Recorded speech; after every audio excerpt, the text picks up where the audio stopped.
Bien, entonces, ¿cómo nosotros podemos aplicar la propiedad de aproximación al supremo? Vamos a demostrar a través de este ejercicio cómo nosotros podemos aplicar dicha propiedad.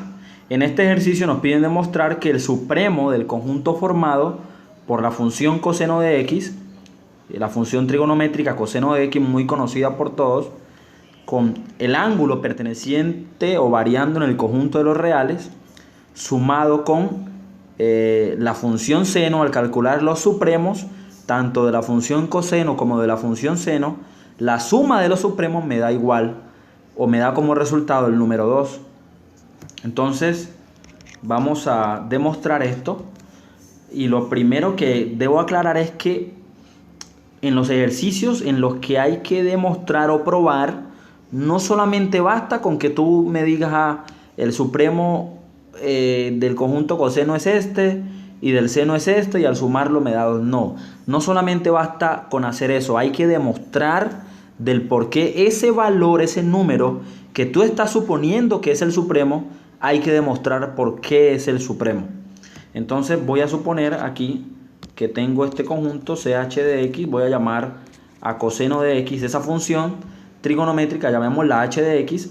Nosotros por cálculo diferencial o cálculo cero, nosotros sabemos que el rango del conjunto o de esta función, el rango está entre menos 1 y 1 en el intervalo cerrado y acotado, que más adelante dentro de este curso de análisis matemático vamos a comprender que todo conjunto cerrado y acotado es un compacto. Entonces sabemos que por definición de función trigonométrica, el rango o el conjunto de imágenes o la función coseno varía en el intervalo menos 1,1. Es decir, que para toda x que pertenezca al conjunto, o en este caso a la función h de x, pues va a pertenecer al intervalo menos 1,1. Pues si nosotros graficamos tal como nos lo enseñó Albert Einstein, decía que si grafico entiendo, nos vamos a dar cuenta de que mi compacto sería este, y también va a existir valores por encima de 1 y valores inferiores a menos 1. Entonces claramente, ¿qué se observa? Claramente, ¿sí? H de x está acotado superiormente por 1. Claramente observamos eso. No solamente por 1, también por, bueno, o por cualquier, podemos decir, o por cualquier otro conjunto de cotas superiores. O por cualquier otro conjunto de cotas superiores. ¿Cuál es ese conjunto de cotas superiores? El intervalo 1, más infinito, que nosotros podemos encontrar aquí en medio de la gráfica. Ese es el conjunto de cotas superiores. Pero claramente se ve que vemos que 1 es la menor. Claramente se observa que 1 es la menor. Y recordemos que eso es uno de los principios que necesitamos para calcular o para determinar el supremo. En primer lugar, debemos demostrar que ese número es cota superior. Ya demostramos que es cota superior, pero estamos viendo que 1 es la menor, me toca demostrarlo. O sea, intuitivamente o gráficamente se observa que 1 es la menor de las cotas superiores. Debo demostrarlo, y para demostrarlo, pues voy a valerme del principio de aproximación o de la propiedad de aproximación al supremo. Entonces voy a suponemos que tengo otra cota superior, que existe otra cota superior. Entonces voy a llamarla L, sea L, otra cota superior que pertenezca al conjunto h de x. ¿Sí? Otra cota superior, bueno, no necesariamente que pertenezca, pero otra cota superior de h de x. Pues si lo hacemos gráficamente, estaríamos hablando de que si este elemento va a ser mi candidato a supremo, llamémoslo W, para que nos compaginemos con la propiedad de aproximación al supremo, voy a suponer que él está acá y claramente se ve que él es otra cota superior que está en el intervalo 1, más infinito. Entonces, suponemos que existe otra cota superior, sea L, otra cota superior de h de x, ¿sí? Debemos probar o debemos ver que 1 es menor o igual que L, es decir, que 1 es la menor de las cotas superiores. Entonces aquí hay que empezar a aplicar los principios que vimos en el comienzo del curso. Le recomiendo leer nuevamente el libro del doctor Daniel Solou sobre cómo entender y hacer demostraciones en matemáticas. En ese libro aprendimos uno de los métodos de demostración, que es reducción al absurdo, es decir, donde yo debo negar la tesis y llegar a una contradicción. Eso es lo que debemos hacer al aplicar reducción al absurdo. Entonces voy a aplicar reducción al absurdo y para ello voy a suponer, si suponemos que 1 no es menor o igual que L. Si 1 no es menor o igual que L, significa que 1 es mayor que L. Y debemos seleccionar un épsilon apropiado. Recordemos que para poder aplicar la propiedad aproximación al supremo necesitamos un épsilon mayor que 0. Entonces, partiendo de esta desigualdad, lo que hay que hacer es transformarla.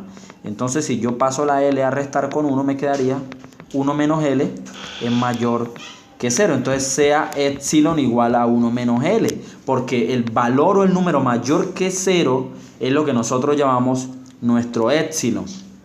Entonces, ahora sí, usando el principio de aproximación al supremo, ¿qué dice el principio de aproximación al supremo? El principio de aproximación al supremo dice que ningún número menor que W puede ser cota superior. Eso, en pocas palabras, es que para todo épsilon mayor que 0 existe un elemento que depende de épsilon, que pertenece al conjunto, tal que W menos épsilon debe ser menor que a su épsilon. En eso consiste la propiedad de aproximación al supremo. Ahora bien, ¿quién es W? W es nuestro candidato para ser supremo, que gráficamente pues nosotros podemos observar que es el 1, que pertenece al intervalo menos 1,1. Ya vimos que es una cota superior, aquí estamos demostrando que es la menor de las cotas superiores. Entonces hay que tener claro que W es igual a 1 y que epsilon es 1 menos L, donde ya gráficamente mostramos que L es una cota superior del conjunto h de x. Este es mi conjunto h de x. Entonces claramente podemos observar que si reemplazamos en la propiedad de aproximación al supremo, que es súper fácil, es simplemente reemplazar. ¿Quién es W? Pues tu candidato a ser supremo, que es 1. Menos ¿quién es épsilon? El número mayor que 0, que es 1 menos L. Y eso debe ser menor que un elemento del conjunto a su épsilon, bueno, un elemento del conjunto h de x, en este caso es a su épsilon. Entonces me quedaría 1 menos 1, menos por menos más L, debe ser menor que un elemento del conjunto, en este caso el conjunto h de x. ¿Sí? Esto pertenece a h de x. 1 menos 1 me daría 0, 0 más L me daría L. Y oh, sorpresa, estoy llegando a una contradicción.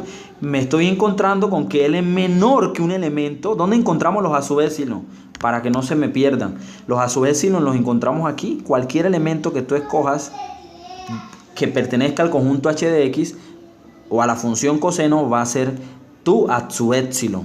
Por lo tanto, nos estamos encontrando que ya habíamos dicho que L era mayor que cualquier elemento del conjunto, que cualquiera a su épsilon del conjunto. Pero aquí me estoy encontrando con que L ahora es menor que un elemento del conjunto h de x, es decir, L es menor que a su épsilon. Entonces, ¿es gallo o gallina? ¿Es mayor o es menor? Entonces, como estoy llegando a una contradicción, el supuesto es falso, es decir, es falso. ¿Qué es lo que es falso? ¿Es falso que quién? ¿Qué fue lo que supusimos al principio? Es falso que 1 no sea menor o igual que L. ¿Sí? Es falso que esto que estamos suponiendo no se cumpla. O sea, sí se va a cumplir.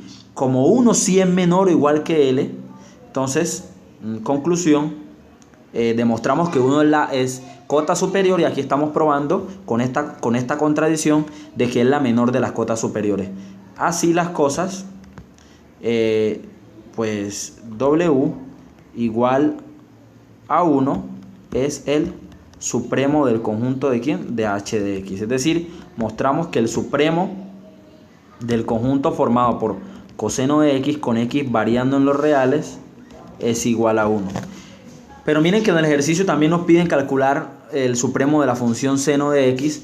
Pues siguiendo un procedimiento similar al anterior, vamos a demostrar recordando que la función seno también se encuentra en el compacto menos 1,1. Es decir, que seno se encuentra acotado entre menos 1 y 1.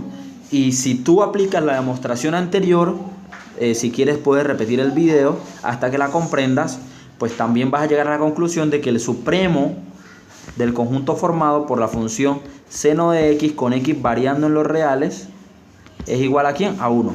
Conclusión: supremo de coseno de x más el supremo del seno de x me daría 1 más 1 y eso sería 2, y es lo que nosotros queríamos demostrar. QED es lo que se quería demostrar inicialmente.